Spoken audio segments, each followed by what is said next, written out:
why I stopped in, why I had to stop in Nepal, there are many reasons. I was in Nepal more than 20 years, 20 times. I used to climb a lot, and I joined several expeditions in Nepal, several trekkings. Slovenians also established a mountaineering school in Manama 25 years ago. I was there in Squat for several times. So when I was pretty well this area, I was in Pokhara maybe 5 times before. So I like Nepal as my country. So I like mountains, I like mountain people, I like the place where we live. And we are all guys very privileged to be here. I must be aware of this. So I have idea to measure also black hole concentration in our work to Everest. I intend to fly across Everest tomorrow morning, probably, because afternoon I consider bad weather. Sometimes storms can get around. So I hope to get some good statements and to get information about how the atmosphere is polluted from the top of the water. Anyway, from here I'm heading south to Rajasthan, to Jaipur, Trivandrum, South India, to across the Indian Ocean to Tanzania, South Africa, to the I hope to finish this course, this flight, in about 3 weeks. I hope I will finish it successfully. So far, so good. Clouds, I have very good aircraft made in Slovenia, and I'm proud that I'm part of some big projects, and I hope that everything will bring some new data, some new guidelines to our lives. Because really, it's not important how rich we are, how big house we got, how many whatever we got. It's more important how we can deal with our surroundings, how we can respect each other, and it's really time to change our mind from get bigger to get smaller. Less is more, this is our saying, and it is very important nowadays in this crazy world when the politics try to convince us that they are irreplaceable, but they are irreplaceable. We are there, so we have to change ourselves, we have to change our surrounding. I am afraid of people who want to change the world. This is not possible. I like people who want to change themselves and live the surroundings.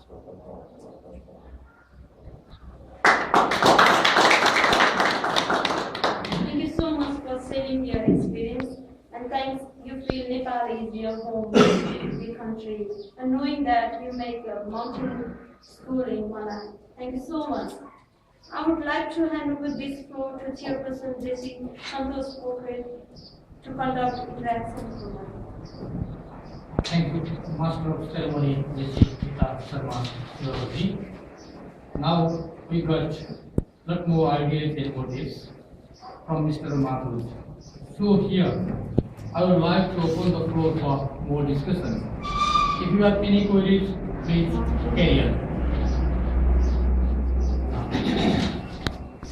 Please, if you have any queries, please carry on.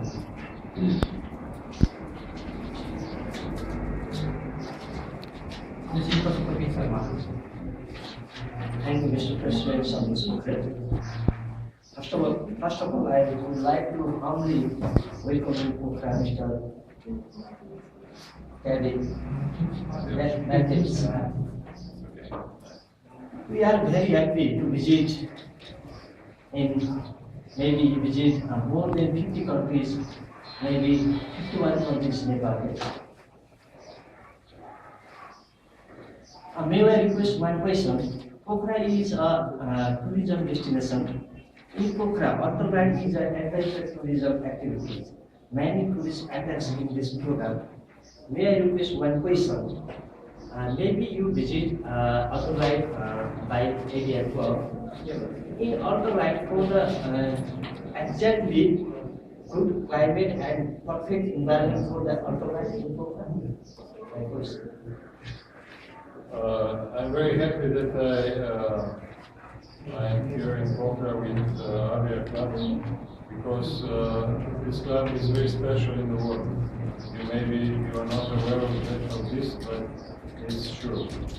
Because ultralights are getting very popular, but they are kind of underrated in almost all countries. Because ultralights bring so much money than general aviation. So they are kind of trying to be stopped somehow. So we are all trying to push our governments, our authorities, our bureaucracy to release this kind of rules and to allow us to work with ultralights as well. Because ultralights has a lot of advantages. They are more advanced, they are more high performance, they are nature friendly, they are not polluted so much, they are not noisy, and almost anywhere in the world it's probably to work with ultralights except maybe here in Nepal, which is this is Avia Group, 60 years history of work, hard work with bureaucracy, with government. This is not easy work, you can't believe me, because the bureaucrats are changing all the time and you have to convince each other, and this is really, really difficult work. So I'm very proud I'm here because I learned so much from them. Besides, I'm not able to come to Nepal just like this. I could help a lot that I'm here to get permission to fly in this beautiful country. Besides, flying tourists around is very important. The ultralights are much more. They are useful for many other things, like scientific researches, because actually they are good. They are so good. They are light, and technology is improving all the time. So the big instruments they used several years ago are now small, compact, light. So they are quite good to use on ultralight aircraft. So again, thank you, Avia Group, and guests here. So that we've done very good progress, because we all can learn so much. Thank you, Matthew Leonardovich. If you have any queries, Jesse Dipendra Pahari, stand by Jesse Sarkuda. Thank you, Mr. President. No doubt you are a source of inspiration to all we youths. I have two questions. One is like, whether I don't know you believe in rebirth or not. So if you born again, would you like to become, would you like to fly like a bird? That's my question. And another is, we always fly. We sometimes fly by a big plane or sometimes by a small one. What's the main difference you find between flying that other like aircraft? Maybe one major difference or flying in the ordinary plane. Thanks, sir. Thank you, Dipendra sir. Now we are in semi-formal program. That's why I would like to request Mr. Rathledge, please participate for further discussion. About your question, second question, it's a big difference, but the most important main difference, as I see, is that in large aircraft you do not have a kind of feeling of flying. You are like in a bus or train or in a phone, you have TV and there is no feeling really for flying. Besides, you're flying very high, so not much to see. Usually, normally, you're flying well with the high of Everest, so nothing much to see. Anyway, if you fly a light aircraft like ultralight, if you fly low, you see the country, you get really feeling of flying because you feel all the turmoils, you feel everything that's going on in the atmosphere. So you're really kind of, you feel like a kind of bird. And you want to live, but you get a kind of feeling for this, our world. You step away, you get different different view angle, different perception of what we normally have in our two dimensions. So you feel that you can get this our words in your hands and you can turn around with different perspective. And it's very important because we all should have this kind of experience. So if you have opportunity, just go fly. It's nice. This is your question. Thank you. Chairperson. I question what or not. How you manage of fund for traveling many countries? Say again. How you manage of fund for traveling many countries? You.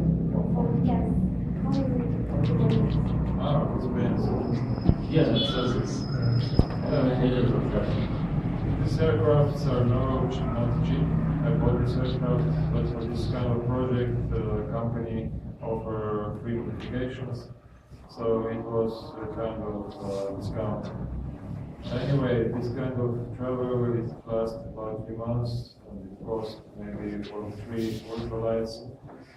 It's not very cheap, so we tried to get some sponsors. We were quite successful with aviation community. Despite the sponsor by Garmin, the leader GPS electronic producer, then Jepsen, leader navigation company, the world. Then several others like Rolex engine producer and so on. But it's the main sponsor of this trip. I am myself, so I invest a lot of money in this, probably all the money I have.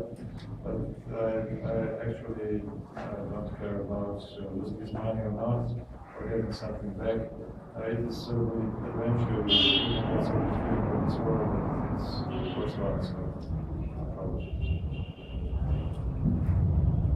For any queries, this is Vishnu Babu Thapa, stand by President Master. Thank you, Mr. President. I am going to ask two questions to Mr. Matthews here. And one question is, we could have used different means of transport. What inspired you, or from where you get the idea of using the light flight aircraft? One question. And the another question is, we have gone to almost 51 countries around the world. So how could you get permission, means visa? How could you get visa from your government to land in different countries? Thank you. Visa is really not a big problem because most of the countries that flew over are part of the ITO, International Aviation Association, and according to their rules, pilots, captains should be available, should get a crew visa on the airport. I got some bad experience in India because of that. Probably this was all. Any other countries were quite relaxed, so we feel no problem. But more difficult is to get overflight permissions, landing permissions. This is hard work. Hard work to get it, and hard work to change it after maybe delay of weather or something else. So this is a huge work, and this kind of work is done by German company Flight Information Service, delivering these permissions for us, except several countries like Nepal, where maybe I could arrange everything before my coming here. What was the first question? The first question is, you could have used different means of transport. Yeah. Maybe I answered before because I like flying. This is the answer. If you're going by train or it's completely different. You can see what is. You can see quick changes. If you fly, let's say over Nepal, you see in 1 hour difference between India and Nepal. or between West and East Nepal. And this is a different kind of perspective you get, a different kind of experience, and you get completely different kind of feeling about the countries you are flying over. You can see that there actually is no borders, you know. You can see on the map a lot of borders around, so this is a bullshit. There is actually no borders. If you go flying, you can't see any border of the ground. The borders are only in our minds, in the minds of the politics who use these borders for themselves more. So this is a sad story because in those borders, a lot of people are killed every year around the world. And this is a sad story of our humanity, civilization, or whatever. This is Nikita Samasya. Thank you, Chairperson. I have to ask one question. You already told you visited Nepal 20 times. Yeah, approximately. Did you say you're saying about Nepal and its beauty to other your country's people and your friends? If that, how you explain with your friend and other peoples about Nepal? Because you say it's you feel it's your country. So how you explain about our beauty so that we get lots of tourists from that place and we earn lots of dollars? Well, I would mention that you have to be aware that the tourism industry is one of the most dangerous in the world. Because, you know, if you get here millions of people with different kind of mentality, can be dangerous. So we have to all be careful. I live in Slovenia, which is a touristic country, and we are a bit aware of this problem.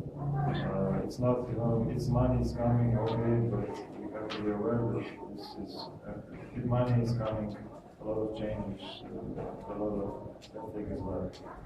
Anyway, Nepal is a beautiful country, the biggest mountains, so not much to say about it because it's so special that everybody knows in the world that it's only one of this kind, so it's quite easy to promote Nepal. One of the most important things is, you know, you have bureaucrats, you have problems, it's difficult to deal with them. There is always a solution. It's not like in the Western Canada, for example, they have rules said that we are quite happy with them, so no way you go through.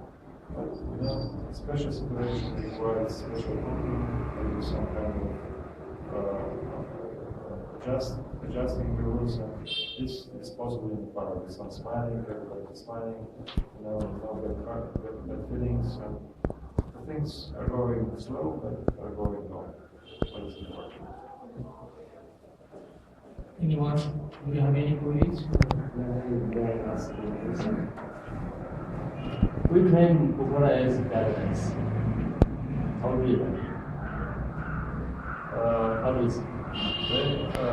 My fellow citizens in Slovenia, they ask me, is Slovenia the most beautiful country in the world? I usually said, yes, it is one of the most beautiful countries in the world. So it's difficult to say which is where is the paradise, which is the most beautiful country, but it's always depends the perception of human one is coming here. How we feel. So it's always a relation between country and your feeling, your education, your perception of, or ideas, how you feel something. Whatever.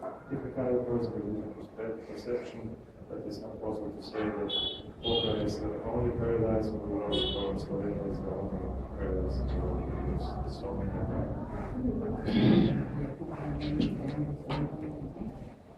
Do you have any queries? Are there any queries, please?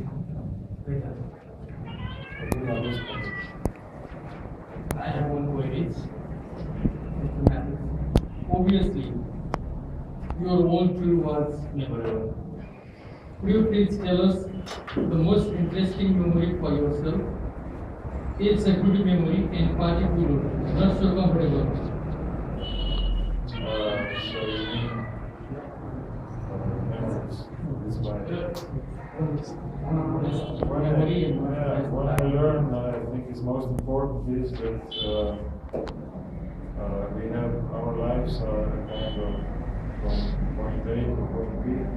Whatever is going after, I don't know. Maybe we have reincarnation, maybe we have a second life, whatever. It doesn't matter, but important is that we know that we live from time, that we are time limited, that every minute, every second counts.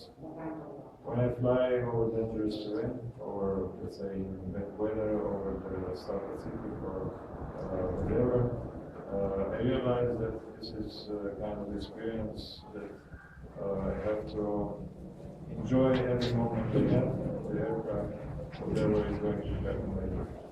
This is important. We know that every moment counts. We are better humans, we are living better lives.